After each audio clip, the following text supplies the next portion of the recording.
Yeah, look, Or in our backyard!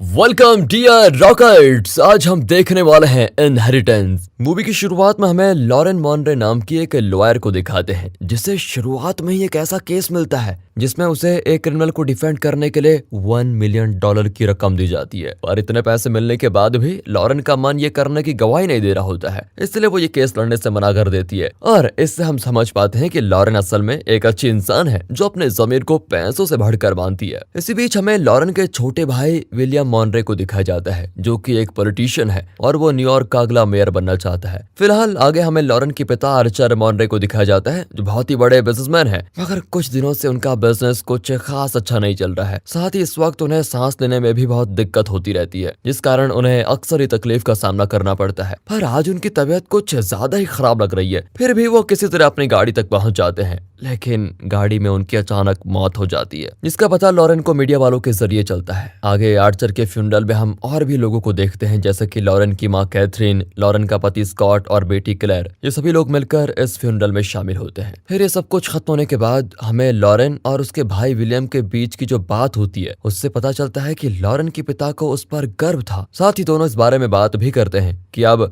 हम दोनों माँ से मिलने के लिए अक्सर आया करेंगे। इसके बाद लॉरेन अपने पिता के ऑफिस जाती है और याद करती है कि कैसे वो मुझे चेस खेलना सिखाया करते थे। आर्चर ने ही लॉरेन को बताया था कि कैसे ये खेल जिंदगी से जुड़ा हुआ है बेटी। फिलहाल इस घटना के एक हफ्ते के बाद ये सभी लोग एक बार में इकट्ठा होते हैं, क्योंकि आज मॉनरे फैमिली का अटॉर्नी हार्लॉर्ड आर्चर के बिल को सबके सामने पढ़ने वाला है, जिसके तहत आर्चर ने कैथरीन को कंपनी का CEO बना दिया है और विलियम के लिए उसने $20 मिलियन की रकम छोड़ दी है। तो वहीं लॉरेन के लिए उसने सिर्फ $1 मिलियन ही छोड़ा है। इसके अलावा उसने 50 मिलियन की रकम पुलिस और मेडिकल स्कूल को दान दे दी है। खैर, सबके जाने के बाद हार्लॉर्ड लॉरेन को एक लिफाफा देता है जो उसके पिता ने उसके लिए छोड़ा था। उस लिफाफे के अंदर लॉरेन को एक पेन ड्राइव और 2 चाबियां मिलती है, जिसमें से पेन ड्राइव को जब वो अपने लैपटॉप में लगाकर देखती है तो उसमें लॉरेन को एक वीडियो मिलता है जो उसके पिता आर्चर का था। उस वीडियो में उन्होंने किसी बंकर का जिक्र किया था जिस राज को उन्होंने जीते जी किसी से भी शेयर नहीं किया था। इसलिए अब लॉरेन उन कीज को लेकर वीडियो में बताई गई लोकेशन पर जाती है, जहां उसे सच में बंकर दिखाई देता है जिसके ताले को लॉरेन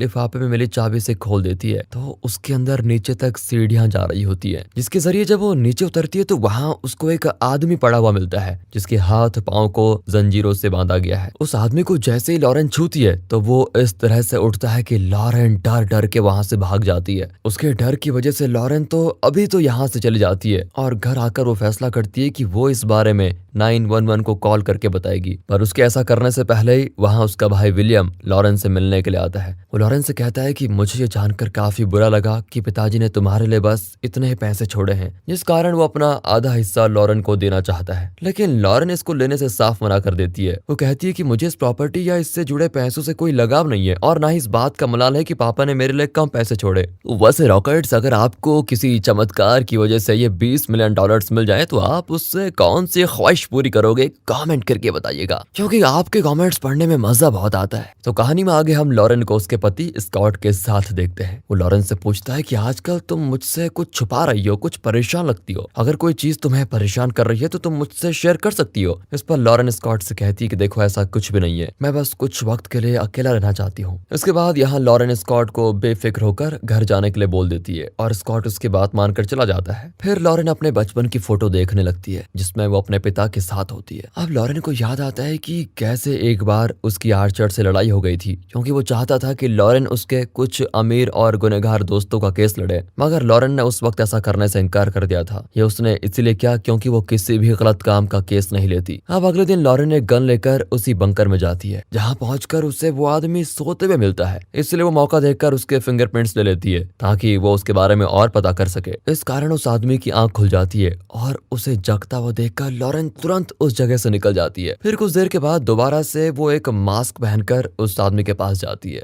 लॉरेन उससे इस बार पूछती है कि तुम कौन हो और यहाँ पर क्या कर रहे हो। वो आदमी कह देता है कि तुम्हें अपना चेहरा मुझसे छिपाने की कोई जरूरत नहीं है, क्योंकि मैं तुम्हारे बारे में सब कुछ जानता हूँ। और ये बात सच भी होती है, क्योंकि वो लॉरेन का नाम, उसका बर्थडे और सब कुछ बता देता है। वो ये भी जानता है कि लॉरेन ने अपने पिता की मर्जी के खिलाफ स्कॉट से शादी की थी। ये सब सुनकर लॉरेन आखिर अपना मास्क निकाल ही देती है और उससे वो दोबारा यही सवाल करती है कि पर आप हो कौन? लेकिन वो आदमी लॉरेन को सीधा जवाब नहीं देता। वो कहता है कि पहले तुम मेरे लिए कुछ खाने पीने के लिए लेकर आओ और कुछ दवाइयां भी लेकर आओ, ताकि मैं अपना हुलिया सुधार पाऊं। लेकिन लॉरेन ये सब कुछ देने से साफ मना कर देती है और कहती है कि तुम मुझे पहले मेरे सवालों के जवाब दो, नहीं तो मैं तुम्हें यहीं मरने के लिए छोड़कर चले जाऊंगी, समझे? लेकिन यहाँ उस आदमी पे लॉरेन की धमकी का कोई असर होता ही नहीं। वो लॉरेन से कहता है कि मैं तुम्हें अच्छी तरह जानता हूँ कि तुम मेरे साथ ऐसा कभी नहीं करोगी। और ये बात भी सच होती है, क्योंकि लॉरेन ना चाहते हुए भी उसकी सारी शर्त मान लेती है। उसे फिलहाल देर हो रही होती है, इसलिए वो उस आदमी को अभी के लिए वहीं छोड़कर घर वापस जाती है। जहाँ पहुंचते ही लॉरेन उस आदमी के फिंगरप्रिंट सैंपल को एक डिटेक्टिव एमिलियो के पास भेजती है, ताकि वो पता लगा पाए कि आखिर उस आदमी की पहचान क्या है। इसके बाद लॉरेन उस आदमी के लिए वो सभी चीजें खरीद कर लेके आती है जिसकी उसने मांग की थी। अब सालों बाद इतना अच्छा खाना खाकर उस आदमी की आंखों से आंसू आ जाते हैं। लॉरेन उसके लिए एक चॉकलेट भी लेकर आई होती है, जिसको खाकर वो काफी खुश होता है। वो कहता है कि जब मैं छोटा था तो मेरे पिता मेरे लिए सिर्फ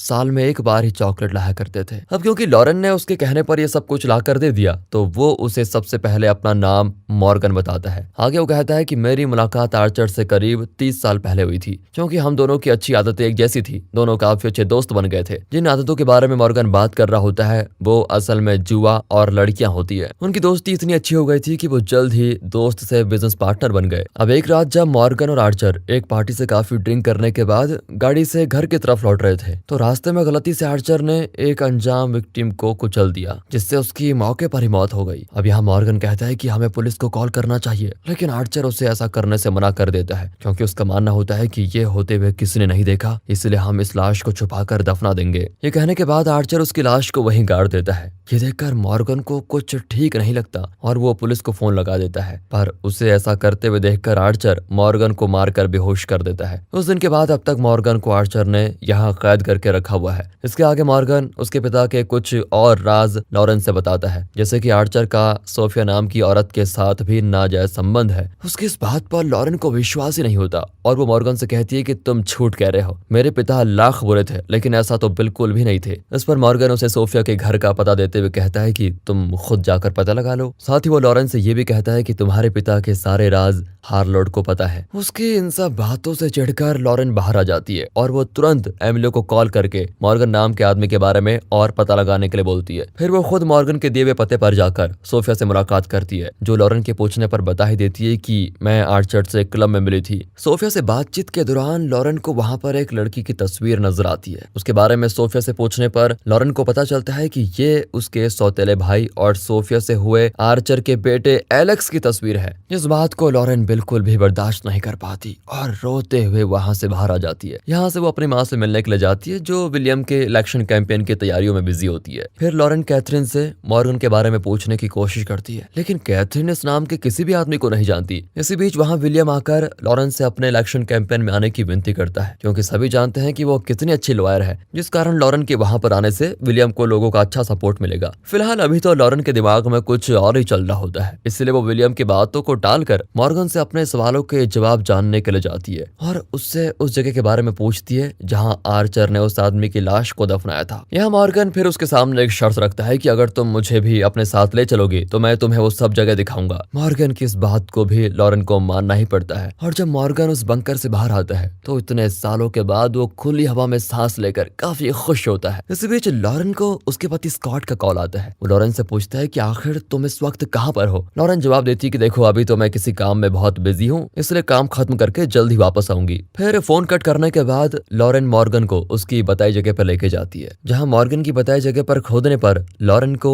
एक इंसानी स्केलेटन यानी कि कंकाल मिलता है। इससे अब यह साफ हो चुका है कि मॉर्गन ने लॉरेन को जो भी बताया वो सब कुछ सही है। हालांकि वो मॉर्गन को वापस लाकर फिर उसी बंकर में कैद कर देती है, जिस दौरान मॉर्गन लॉरेन से रोते रोते विनती करता है कि प्लीज तुम तो मुझे कैद मत करो, तुम तो मुझे छोड़ दो, मैं अपनी जिंदगी के बचे हुए पल अच्छे से जीना चाहता हूँ। यहाँ मॉर्गन शेयर करता है कि इस जगह बंद रहने की वजह से मैं अपनी माँ को भी आखिरी बार नहीं देख पाया। साथ ही वो वादा करता है कि मैं तुम्हारे परिवार के इस राज के बारे में किसी को भी कुछ नहीं बताऊंगा। लेकिन उसके इतनी विनती करने के बावजूद भी लॉरेन उसे आजाद कर नहीं सकती, क्योंकि इस राज की वजह से लॉरेन के परिवार को बहुत खतरा हो सकता है। इसलिए वो उल्टा मॉर्गन से माफी मांगकर उसको वहीं बंद करके चली जाती है। फिर वो अपने भाई विलियम से जाकर मिलती है, जिसे वो एक केस का बहाना करके पूछती है कि अगर किसी को तुम्हारे किसी सीक्रेट का पता हो तो तुम उसे रोकने के लिए क्या करोगे। यहाँ उसके इस बात का जवाब देते हुए विलियम कहता है कि अगर कोई मेरा सीक्रेट जानता है और उसके बाहर आने से मेरी जिंदगी उथल पुथल हो जाएगी तो मैं बिना सोचे समझे उस आदमी को मरवाकर कहीं गायब करवा दूंगा। अब क्योंकि लॉरेन दिल की बहुत अच्छी होती है, इसलिए वो एक बैग लेकर मॉर्गन से मिलने जाती है, जहाँ वो उससे कहती है कि अगर मैंने तुम्हें यहाँ से आजाद कर दिया तो तुम मुझसे वादा करो कि हमेशा के लिए यहाँ से तुम गायब हो जाओगे। जिस बात पर मॉर्गन हामी भरते हुए कहता है कि ठीक है, जितने साल तुम्हारी उम्र नहीं होगी उससे ज्यादा समय मैंने इस बंकर में गुजारा है, इसलिए यहाँ से आजाद होने के बाद मैं गलती से भी इस जगह को पलटकर कभी नहीं देखूंगा। उसकी ये बात सुनकर लॉरेन कहती है कि ठीक है, आज शाम को मैं तुम्हें आजाद कर दूंगी। इसके बाद लॉरेन हार्लोड के पास जाकर उससे काफी सारे पैसे, एक प्राइवेट जेट और पासपोर्ट के इंतजाम करने के लिए कहती है, जिस पर हार्लोड उससे पूछता है कि आप किसके लिए सब कुछ मांग रही हो, पर लॉरेन उसे भी कुछ नहीं बताती। फिर वो मॉर्गन से जाकर कहती है कि तुम अपना हुलिया थोड़ा ठीक तो कर लो, तुम्हें आज ही निकलना है। साथ ही वो मॉर्गन से पूछती है कि तुमसे कभी पापा ने मेरे बारे में जिक्र किया था। इस पर वो बताता है कि तुम्हारे पिता को तुम्हारे ऊपर गर्व तो था, पर वो तुमसे खुश नहीं थे क्योंकि तुमने उनके दोस्तों का वो केस लेने से इनकार कर दिया था। फिर वो जो बात किसी से शेयर नहीं कर पाते थे वो मुझसे आकर शेयर करते थे। बातों ही बातों में मॉर्गन लॉरेन से रिवील कर देता है कि तुम्हारा भाई विलियम आज जिस भी मुकाम पर पहुंचा है वो लोगों को घूस खिलाकर यहाँ तक पहुंचा है। इस बात को जानने के बाद लॉरेन सीधा विलियम के पास पहुंचकर उससे इस बारे में सवाल करती है। जवाब में विलियम कहता है कि बड़ी पोजीशन हासिल करने के लिए ये सब कुछ करना पड़ता है, और बाकी पापा ने लोगों को रिश्वत खिलाकर तुम्हें शुरुआती केस भी तो दिलाए ताकि तुम एक अच्छी लॉयर बन पाओ। लॉरेन बौखलाकर विलियम को एक थप्पड़ लगाकर चली जाती है। इसके बाद वो मॉर्गन को बंकर से बाहर निकालती, जो कि वहां से जाते वक्त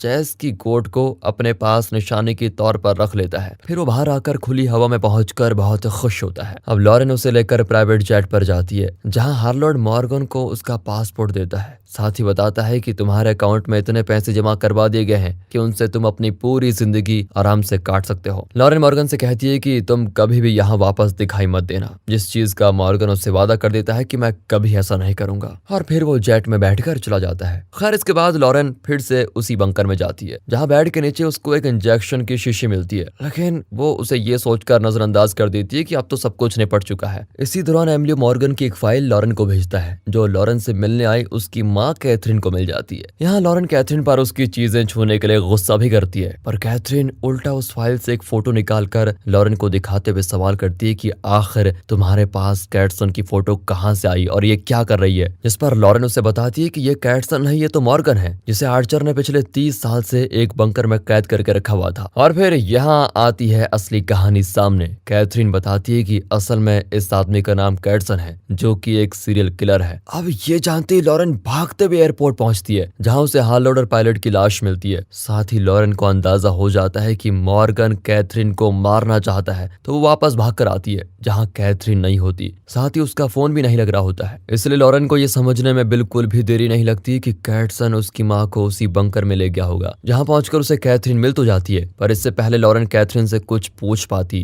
कैटसन उससे भी मारकर बेहोश कर देता है। जिससे जब होश आता है तो कैटसन उसे बताता है कि मैंने ही जहर इंजेक्ट करके आर्चर की जान ली थी, जिसकी शीशी लॉरेन को उसके जाने के बाद मिली थी। इसके बाद कैटसन लॉरेन से बताना शुरू करता है कि आखिर इन सबके पीछे असली कहानी क्या है। दरअसल उस रात पार्टी के दौरान कैटसन ने कैथरीन को धोखे से नशे की दवा देकर उसके साथ गलत काम किया था, जिसके बारे में जैसे ही आर्चर को पता लगा उसने पहले अपनी बीबी को संभाला, फिर वो जबरदस्ती कैटसन को सबक सिखाने के लिए अपने साथ गाड़ी में लेके गया, जिस दौरान ड्राइव वो कर रहा था। और अगर कैटसन कोई भी होशियारी दिखाता तो आर्चर उसी वक्त उसे मार देता। फिर भी कैटसन ने उससे लड़ने की कोशिश की और इस चक्कर में आर्चर से एक अनजान आदमी का एक्सीडेंट हो गया। अब आर्चर जानता था कि अगर ये बात बाहर आ गई तो उसके परिवार की इज्जत मिट्टी में मिल जाएगी, तो उसे समझ नहीं आ रहा था कि वो करे क्या, क्योंकि वो आदमी अब भी जिंदा था। ये मौका देखकर कैटसन आर्चर का साथ देने की बात करता है, इस उम्मीद में कि ये कहने से आर्चर उसे छोड़ देगा। वो उस आदमी को मारकर यहीं दफना देता है, लेकिन इससे आर्चर ने उसे माफ नहीं किया।